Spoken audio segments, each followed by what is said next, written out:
kita lanjutkan.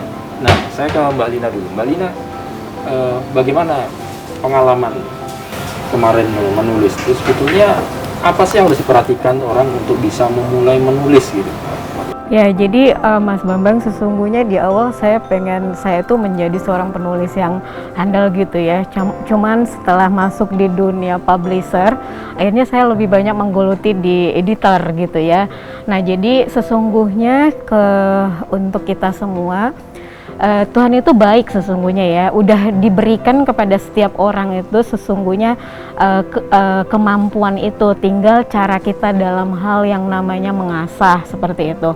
Nah, gimana untuk membuat kita itu bisa menulis gitu ya, karena menulis itu memang harus berlatih.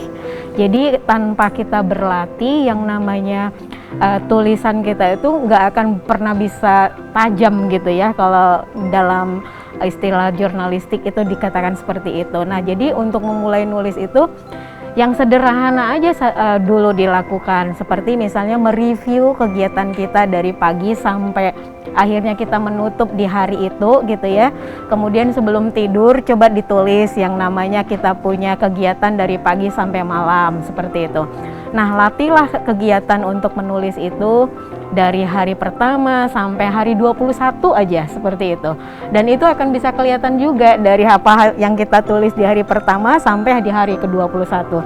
Nah, ketika hari ke-21 itu udah terlewati, nanti itu semakin kita cintai kegiatan itu udah pasti gitu ya.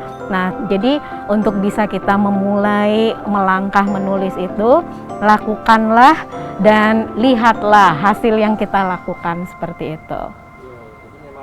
Harus dilatih dalam pengertian dari hal yang sederhana dulu gitu ya. Yang dilihat dirasakan, betul. Yang kita melakukan itu mencoba direview, berawal dari situ kalau. Betul. Jadi menulis itu sesungguhnya untuk mengkorelasikan antara pikiran dan hati. Seperti itu. Nah, ketika itu bisa terjadi, pastinya kita merangkai kata-kata itu lebih gampang. Oke. Nah, kalau ke Mbak Ayu, ada perbedaan Mbak Ayu menulis berita, kemudian kemarin punya pengalaman kan sudah mengeluarkan buku juga ini. Ada triksnya atau sama sebetulnya atau bedanya di mana? Ya, pengalaman Mbak. Yang pasti sama-sama nulis. Sama-sama harus punya ide, tema yang mau ditulis itu apa gitu. Itu pasti sama waktu ketika menjadi jurnalis dengan penulis gitu. Hanya bedanya cara penyampaiannya saja yang berbeda gitu. Kalau di jurnalis itu kan kita merangkaikan sesuatu untuk disampaikan kepada pembaca dari apa yang realita ya. Kita nggak boleh beropini, kita nggak boleh fiksi gitu. Tapi ketika menjadi penulis itu pilihan, mau yang realitas sehari-harian pihak penulis maupun orang lain, maupun dikomben atau fiksi sekalipun juga boleh. Itu pilihan independen dari ketika penulis ketika mau melakukan penulisan untuk buku maupun untuk apapun. Bahkan sekarang setiap orang, saya kira semua menjadi penulis karena sudah dimudahkan dengan media sosial. Iya, Mbak, ya kan. Media sosial itu bisa maksimal di sana. Kita mau nulis panjang sekali juga bisa, mau nulis isi hati, mau nulis bukan isi hati, mau bohong-bohongan, mau apapun, bahkan menjadi tersamar. Tapi kalau untuk menulis sebuah buku, ya bagi saya juga perjalanannya nggak mudah. Gitu. Dari men-switching dari jurnalis ke penulis itu sangat berbeda. Betul. Bahasa yang saya gunakan pun juga berbeda gitu untuk menulis. Nah, misalnya pada waktu menulis nih kan saya, kamu, mereka. Idenya itu sebetulnya dari mana? Kok akhirnya apakah serta-merta aku harus menulis ini gitu? Atau aku dapat idenya tuh kalau dari pengalaman Mbak Ayu gimana? Idenya sebenarnya berawal dari menggambar. Ya, menggambar. Dari awal menggambar dulu, kemudian teman-teman buat dibukukan. Kalau dibukukan, harapan teman saya dibukukan semuanya gambar. Tapi menurut saya kayaknya nggak seru kalau cuma gambar aja, karena saya kan nggak murni karikatur, saya nggak murni ilustrator. Kenapa nggak saya combine untuk menceritakan sesuatu gitu, menyampaikan. Kesulitan saya di sini menselaraskan yang dari gambar dengan tulisan itu harus satu tema dan harus konsisten, disiplin, Iya, iya. gitu. Baik. Dan satu lagi Bu, mungkin saya juga mau nambah, dari awal kita harus disiplin. Mau nulis tema apa dan berapa banyak halaman yang akan kita tulis. Kalau enggak gitu, Oke. Melebar. Nah, Iya. Oh, nggak selesai-selesai, malah nggak. Oke. Berarti di awal itu sudah konsepnya tuh sudah punya kurang lebih temanya demikian. Frame-nya juga jelas gitu. Iya, ada ya. kerangka gitu, Ada Mas. kerangkanya. Iya, jadi Oh. ada layoutnya dulu. Iya, Nanti sebelum kita akan buku bahas jadi. bukunya Mbak Ayu ini ada bukunya tapi nanti di segmen 3 ya. Tapi kalau dari pengalaman Mbak Lina bagaimana? Ide ini dari mana gitu? Iya, jadi ide itu banyak, Mas, yang Untuk kita menulis itu bisa kita lihat dari kehidupan nyata gitu ya, seperti sekarang nih masanya COVID gitu. ya. Kita bisa membuat tema itu dari COVID. Kemudian yang kedua dari lagu juga Kita bisa dari kita mendengar lagu kita bisa membuat tulisan, kemudian dari kita melihat yang namanya film, itu juga bisa menjadi satu tema untuk kita menulis. Kemudian dari yang namanya dunia nyata yang ada di lingkungan kita gitu, seperti itu. Nah, sesungguhnya banyak sekali tema tulisan yang bisa kita lakukan. kan dari segala kehidupan yang ada di Jadi, Oke. Dari fase-fase itu yang paling sulit tuh di bagian mana? Mungkin ide udah dapet. Sulitnya tuh mungkin apakah tidak disiplin, akhirnya tidak melanjutkan atau apa ya maksud saya? Akhirnya kosong, kontinuitas nggak ada. Itu biasanya titik kritisnya di mana sih kalau seorang penulis itu? biasanya sih seorang penulis muda itu maksudnya penulis yang Pemula. yang pemula itu mereka belum memakai yang namanya teknik dalam menulis. Menulis itu sesungguhnya mudah, Mas, asalkan kita tahu caranya seperti itu.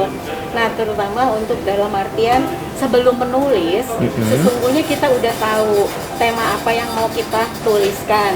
Kemudian pesan apa yang mau kita sampaikan untuk tulisan tersebut. Nah, kemudian kita harus membuatkan frame-nya. Frame itu berupa kerangka.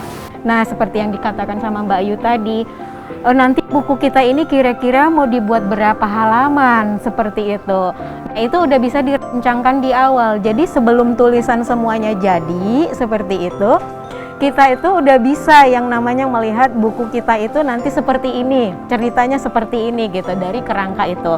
Dan kerangka itu juga bisa mempermudah kita, karena menulis itu nggak bisa sehari langsung jadi, kan seperti itu.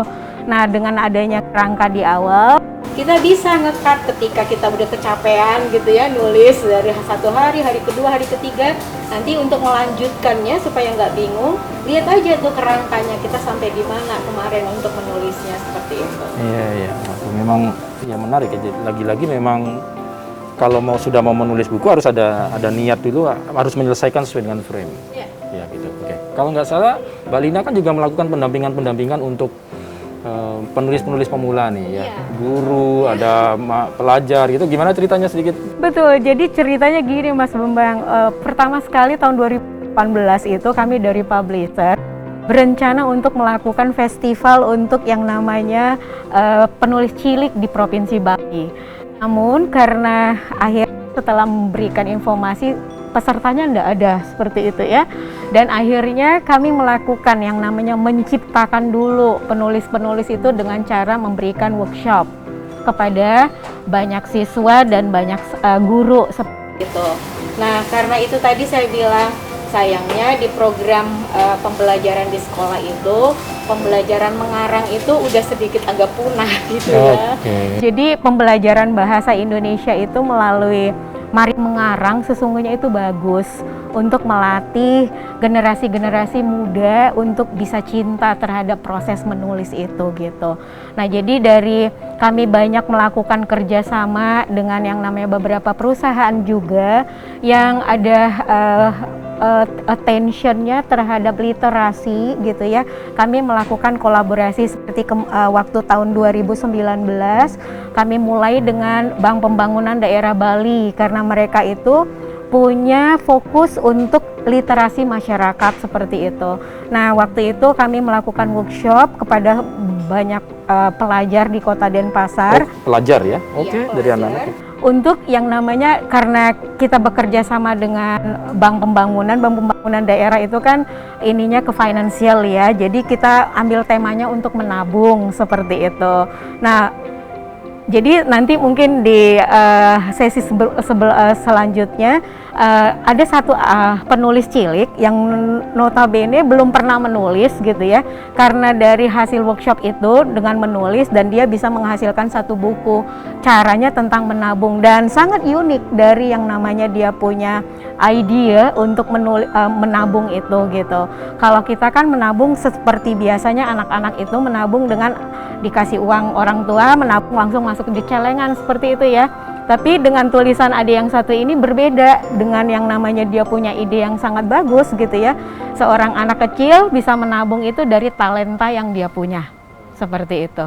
Jadi awalnya dia anak ini belum tahu, belum cinta terhadap menulis buku. Belum tapi karena cinta. ada workshop dikenalkan, akhirnya ada tumbuh kecintaan. Iya, Nah, jadi di sekolah Oke. sesungguhnya mungkin Tuhan udah kasih sama dia sedikit talent untuk Iya, yang iya, namanya iya. menulis, seperti itu tinggal diasah. Jadi dari kebetulan waktu itu beliau menjadi peserta juga dalam workshop itu, dan akhirnya kita coaching dan akhirnya dia menghasilkan satu buku. Siapa namanya boleh? Ada namanya Sinta Satwika. Sinta Satwika. Nanti Ya. kita ajak kemari ya. Betul. Mumpung kita pasti suka kalau datang ke toko buku Gramedia. Iya. Mbak Lina, kita tahan dulu. Mbak Ayu, kita tahan dulu. Saudara jangan kemana-mana. Setelah ini kita akan ngulik Dek Sinta ini yang tadi katanya bagaimana pengalaman dia yang tadinya awalnya tidak tahu tentang dunia buku, tapi sebetulnya punya talenta untuk menulis. Nah, akhirnya kecintaan itu tumbuh setelah ada mungkin pelatihan atau dikenalkan kepada dia. Jangan kemana-mana, kita lanjutkan Sapa Redaksi on Location setelah yang satu ini.